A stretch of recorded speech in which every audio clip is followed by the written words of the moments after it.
Il y a plusieurs écoles de pensée pour l'interprétation d'Ézéchiel, chapitre 38 à 39. La Russie et Roche sont-ils le même? Certains prétendent que nous identifions Roche à la Russie uniquement parce que les deux mots se ressemblent. Mais notre opinion selon laquelle Roche dans Ézéchiel 38 à 39 et la Russie n'est pas basée sur ce fait. La parole de l'Éternel me fut adressée en ces mots.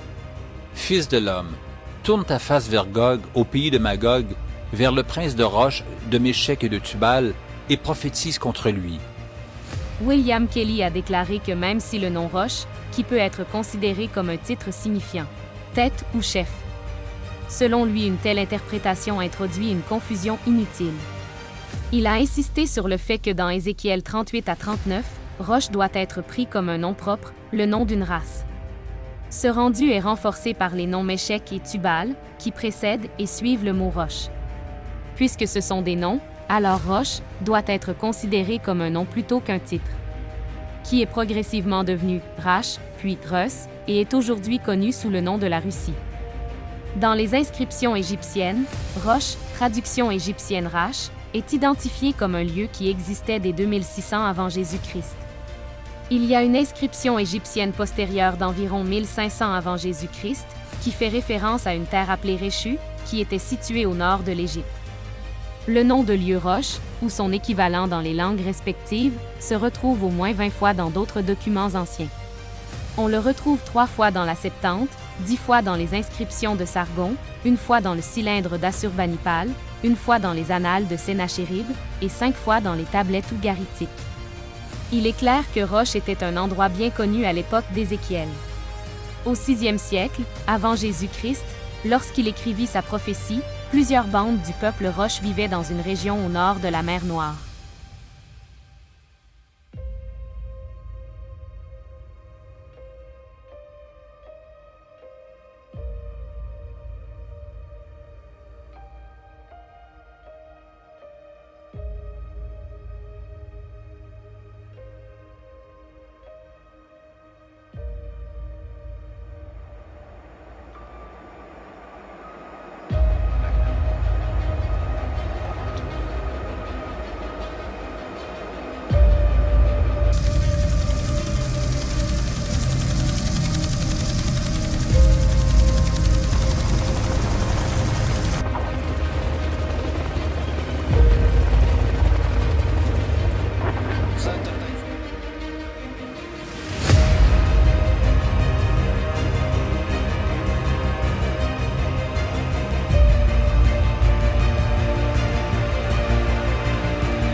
Ézéchiel chapitre 38. La parole de l'Éternel me fut adressée en ces mots. Fils de l'homme, tourne ta face vers Gog, au pays de Magog, vers le prince de Roche, de Méshec et de Tubal, et prophétise contre lui. Tu diras, ainsi parle le Seigneur l'Éternel. Voici, j'en veux à toi Gog, prince de Roche, de Méshec et de Tubal. Je t'entraînerai, et je mettrai une boucle à tes mâchoires, je te ferai sortir, toi et toute ton armée, chevaux et cavaliers, tous vêtus magnifiquement, troupes nombreuses portant le grand et le petit bouclier, tous maniant l'épée. Et avec eux ceux de Perse, d'Éthiopie et de Put, tous portant le bouclier et le casque, Gomer et toutes ses troupes, la maison de Togarma, à l'extrémité du septentrion, et toutes ses troupes, peuples nombreux qui sont avec toi. Prépare-toi, tiens-toi prêt, toi et toute ta multitude assemblée autour de toi, sois leur chef. Après bien des jours, tu seras à leur tête. Dans la suite des années, tu marcheras contre le pays dont les habitants, échappés à l'épée, auront été rassemblés d'entre plusieurs peuples sur les montagnes d'Israël longtemps désertes. Retirés du milieu des peuples, ils seront tous en sécurité dans leur demeure. Tu monteras, tu t'avanceras comme une tempête, tu seras comme une nuée qui va couvrir le pays, toi et toutes tes troupes, et les nombreux peuples avec toi. Ainsi parle le Seigneur l'Éternel, en ce jour-là, des pensées s'élèveront dans ton cœur, et tu formeras de mauvais desseins. Tu diras, je monterai contre un pays ouvert, je fonderai sur des hommes tranquilles, en sécurité dans leur demeure, tous dans des habitations sans murailles, et n'ayant ni verrou ni porte. J'irai faire du butin et me livrer au pillage, porter la main sur des ruines maintenant habitées, sur un peuple recueilli du milieu des nations, ayant des troupeaux et des propriétés, et occupant les lieux élevés du pays. Séba et Dédan, les marchands de Tarsis, et tous leurs lionceaux te diront, « Viens-tu pour faire du butin? Est-ce pour piller que tu as rassemblé ta multitude, pour emporter de l'argent et de l'or, pour prendre des troupeaux et des biens, pour faire un grand butin? » C'est pourquoi prophétise, fils de l'homme, et dis à Gog, « Ainsi parle le Seigneur l'Éternel. Oui, le jour où mon peuple d'Israël vivra en sécurité, tu le sauras. Alors tu partiras de ton pays, des extrémités du septentrion, toi et de nombreux peuples avec toi, tous montés sur des chevaux, une grande multitude, une armée puissante. Tu t'avanceras contre mon peuple d'Israël, comme une nuée qui va couvrir le pays. Dans la suite des jours, je te ferai marcher contre mon pays, afin que les nations me connaissent, quand je serai sanctifié par toi sous leurs yeux au Gog. Ainsi parle le Seigneur l'Éternel. Est-ce toi de qui j'ai parlé jadis par mes serviteurs les prophètes d'Israël, qui ont prophétisé alors pendant des années que je t'amènerai contre eux? En ce jour-là, le jour où Gog marchera contre la terre d'Israël, dit le Seigneur l'Éternel, la fureur me montera dans les narines. Je le déclare, dans ma jalousie et dans le feu de ma colère, en ce jour-là, il y aura un grand tumulte dans le pays d'Israël. Les poissons de la mer et les oiseaux du ciel trembleront devant moi, et les bêtes des champs et tous les reptiles qui rampent sur la terre, et tous les hommes qui sont à la surface de la terre, les montagnes seront renversées, les parois des rochers s'écrouleront, et toutes les murailles tomberont par terre. J'appellerai l'épée contre lui sur toutes mes montagnes, dit le Seigneur l'Éternel, l'épée de chacun se tournera contre son frère. J'exercerai mes jugements contre lui par la peste et par le sang, par une pluie violente et par des pierres de grêle.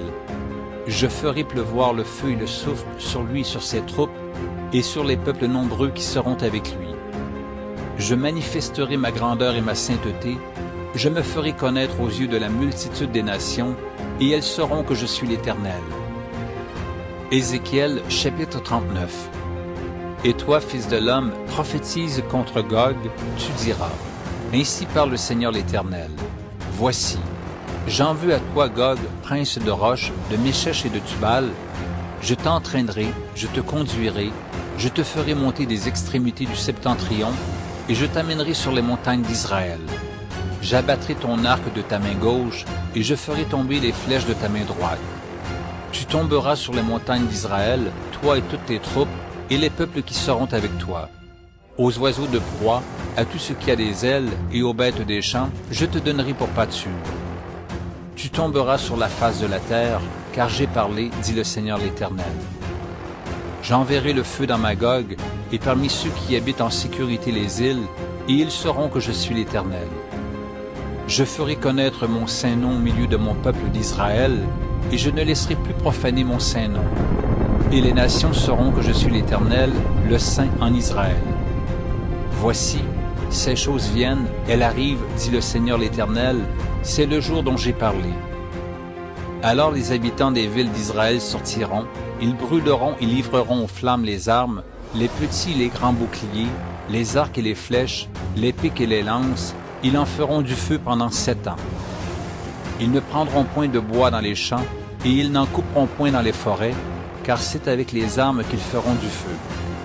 Ils dépouilleront ceux qui les ont dépouillés, ils pilleront ceux qui les ont pillés, dit le Seigneur l'Éternel. En ce jour-là, je donnerai à Gog un lieu qui lui servira de sépulcre en Israël, la vallée des voyageurs, à l'orient de la mer. Ce sépulcre fermera le passage aux voyageurs, c'est là qu'on enterrera Gog et toute sa multitude, et on appellera cette vallée la vallée de la multitude de Gog. La maison d'Israël les enterrera, afin de purifier le pays, et cela durera 7 mois. Tout le peuple du pays les enterrera, et il en aura du renom le jour où je serai glorifié, dit le Seigneur l'Éternel. Ils choisiront des hommes qui seront sans cesse à parcourir le pays, et qui enterreront, avec l'aide des voyageurs, les corps restés à la surface de la terre, ils purifieront le pays, et ils seront à la recherche pendant 7 mois entiers. Ils parcourront le pays, et quand l'un d'eux verra les ossements d'un homme, il mettra près de là un signe, jusqu'à ce que les fossoyeurs l'enterrent dans la vallée de la multitude de Gog. Il y aura aussi une ville appelée Ammona. C'est ainsi qu'on purifiera le pays.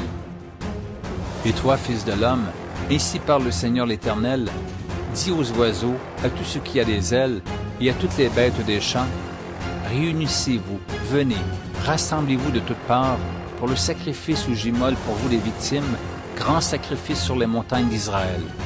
Vous mangerez de la chair et vous boirez du sang.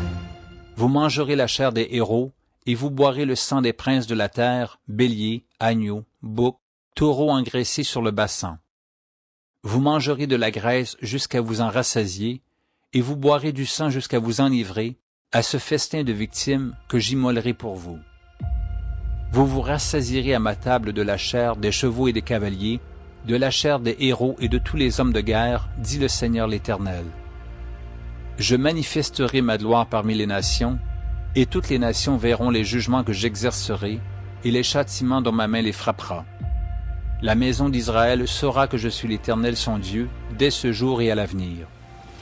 Et les nations sauront que c'est à cause de ces iniquités que la maison d'Israël a été conduite en captivité, à cause de ses infidélités envers moi.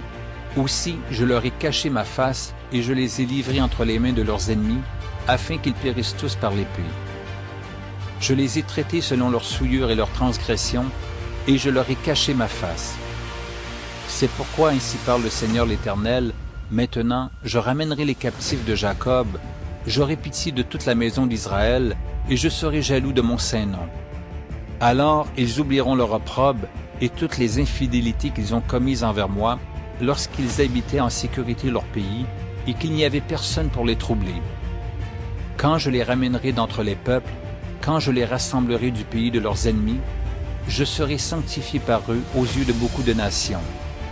Et ils sauront que je suis l'Éternel, leur Dieu, qui les avait amenés captifs parmi les nations, et qui les rassemble dans leur pays. Je ne laisserai chez elles aucun d'eux, et je ne leur cacherai plus ma face, car je répandrai mon esprit sur la maison d'Israël, dit le Seigneur l'Éternel. Alors je répandrai sur la maison de David et sur les habitants de Jérusalem un esprit de grâce et de supplication, et ils tourneront les regards vers moi, celui qu'ils ont percé. Ils pleureront sur lui comme on pleure sur un fils unique, ils pleureront amèrement sur lui comme on pleure sur un premier-né. En ce jour-là, le deuil sera grand à Jérusalem, comme le deuil d'Adad-Rimon dans la vallée de Mégidon.